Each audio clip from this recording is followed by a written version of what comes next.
আপনি কিছু নিয়ে আসছেন কিনা আমাদের কাছে? আমি নিয়ে আসছি, কেন না নিয়ে আসবো না? এই যে নিয়ে আসছি। বাবা রে বাবা, এটা কি জিনিস আমরা চিনতে পারি নাই।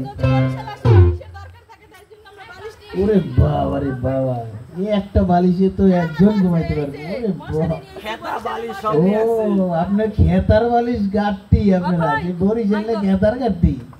এদিকে ও আপনারা কি লঞ্চ থেকে আসছেন না? আমরা বিমানে করে এখানে পড়েছি। ও বিমান থেকে ছাদ ফুটো করে?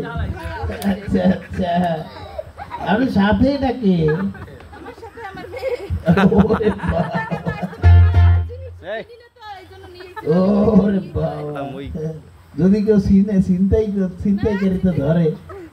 আপনি বালিশ নিয়ে আসছেন, মশারিটা যদি নিয়ে যেত তো মশাই কামড়াবে। আচ্ছা, আপনি এত কাহিল কেন?